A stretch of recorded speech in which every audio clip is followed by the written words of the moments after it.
What if I told you that one of the most valuable startups in America, once worth nearly $47 billion, wasn't really a tech company at all, but just office space dressed up as a revolution? This is the story of WeWork and its eccentric founder, Adam Neumann, a man who convinced the world he wasn't just renting desks, he was reshaping the future of how people live and work. With wild charisma, endless ambition, and a flair for theatrics, Neumann built a global empire that investors believed would change everything. But behind the glossy image of community and innovation lay a shaky business model, reckless spending, and a leader whose ego grew as fast as his company. When reality caught up, WeWork went from Silicon Valley's darling to one of the most infamous collapses in startup history.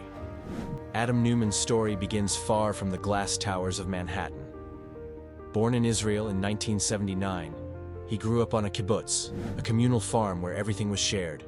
Life there instilled in him two things that would define his career: a belief in the power of community and a deep desire to escape the limitations of it.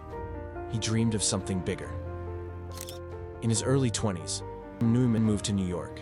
He struggled at first, dabbling in odd business ideas, from baby clothes with padded knees to collapsible women's shoes. None of them took off. But Neumann had one undeniable gift. He could sell a vision. Tall, with flowing hair, a booming voice, and a magnetic presence, he could convince anyone of almost anything. In 2010, alongside architect Miguel McKelvey, Neumann co-founded WeWork. The idea seemed simple: shared office spaces for freelancers and startups. But Neumann insisted it was far more than real estate. He framed it as a movement, a new way of working, a new way of living. Investors didn't just hear about office rentals, they heard about the future of cities, of work, of community itself. Neumann's pitch was intoxicating. "This isn't just a company," he would say. "This is a mission to elevate the world's consciousness." For those who listened, it felt less like investing in a business and more like joining a revolution. The revolution spread quickly. By the mid-2000s teens, WeWork spaces began opening across New York, then London, Shanghai, São Paulo. The formula was always the same: sleek, modern interiors, glass walls, funky murals, endless coffee, and free beer on tap. To many, it was irresistible. Startups that couldn't afford their own headquarters could suddenly rent a small office that felt glamorous and inspiring. Freelancers working from coffee shops could step into a community of like-minded people. WeWork wasn't selling square footage. It was selling belonging, and Adam Neumann knew how to amplify the hype.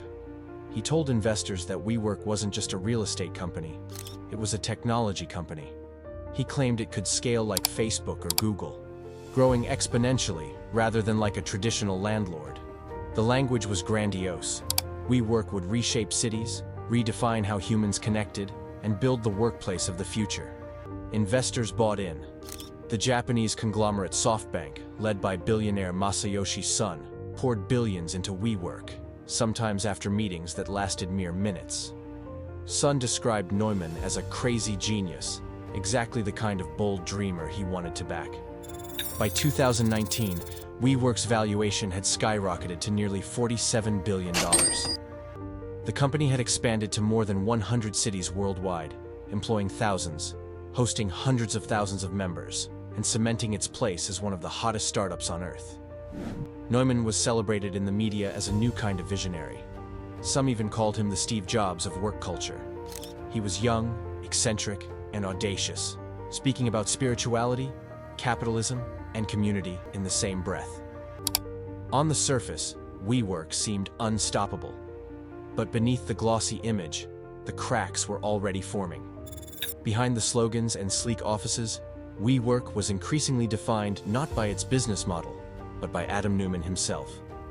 Inside the company, Neumann was treated less like a CEO and more like a cult leader. He encouraged employees to see WeWork as a cause, not a corporation.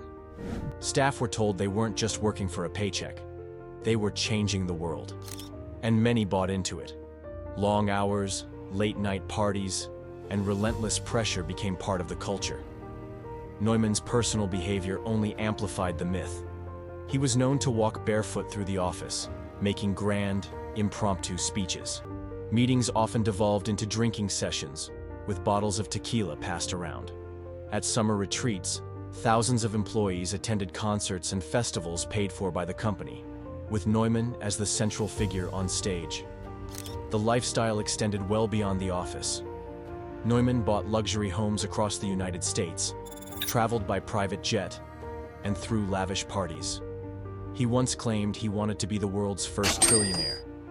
He spoke of solving global hunger, of colonizing Mars, of living forever.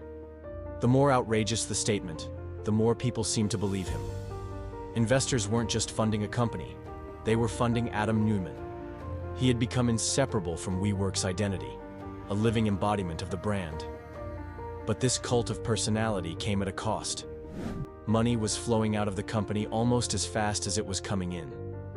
WeWork was losing billions every year, but Neumann brushed aside concerns. To him, growth was everything, and profitability was a distraction. For years, Adam Neumann had successfully convinced investors that WeWork was not just a company, but a revolution. Yet revolutions eventually face reality. In 2019, WeWork made the fateful decision to file for an initial public offering, a move that required it to open its books to public scrutiny. What those financial filings revealed was devastating. The glossy marketing slogans and inspirational speeches gave way to hard numbers that painted a very different picture. Staggering multi-billion-dollar losses, an unclear path to profitability, and accounting methods that seemed designed more to impress than to inform. Terms like community-adjusted EBITDA raised eyebrows on Wall Street, an invented metric that stripped away real costs in order to paint a rosier picture of financial health. Investors quickly realized that WeWork wasn't a groundbreaking tech firm, as it had so often claimed. At its core, it was a real estate company, one that signed long-term leases on buildings and then subleased short-term space to freelancers and startups. The model looked glamorous in boom times, but dangerously fragile in downturns. The scrutiny didn't stop there. Neumann's personal behavior, once brushed off as eccentric genius, now seemed reckless. Reports emerged of him selling the trademark for the word "we" back to his own company for nearly $6 million, only to later return the money amid public outrage. He had borrowed heavily against his WeWork stock, purchased properties he then leased back to the company, and blurred the line between personal fortune and company assets. The IPO roadshow, which should have been a triumphant parade, quickly became a public relations nightmare. Analysts mocked the prospectus, journalists dissected the inconsistencies, and potential investors recoiled.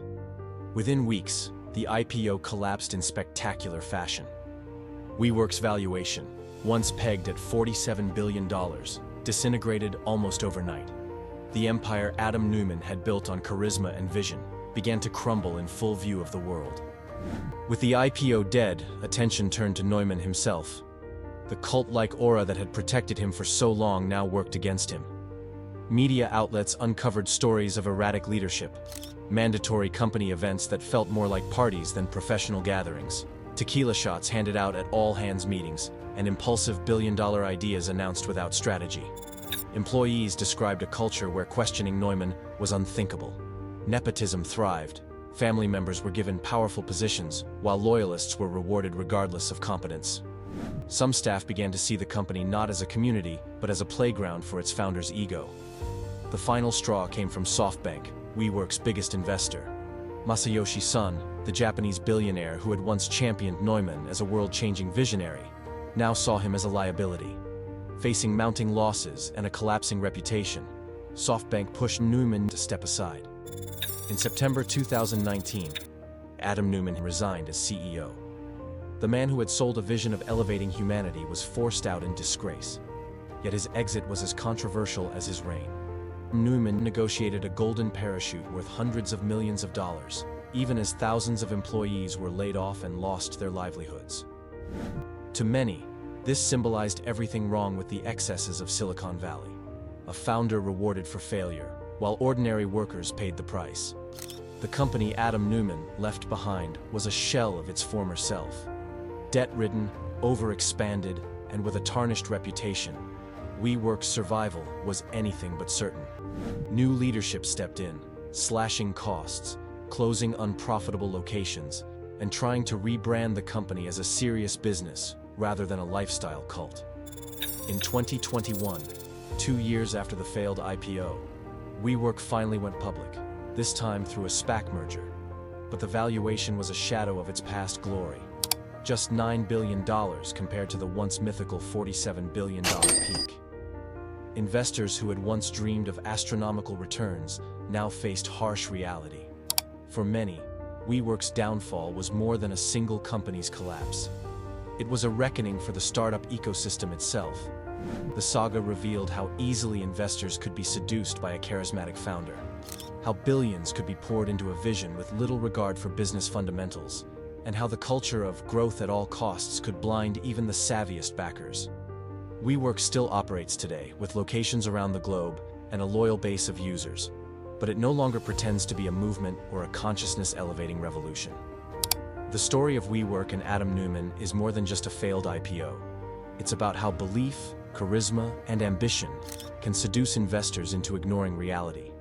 It's about the dangers of cult-like leadership and the fine line between vision and delusion.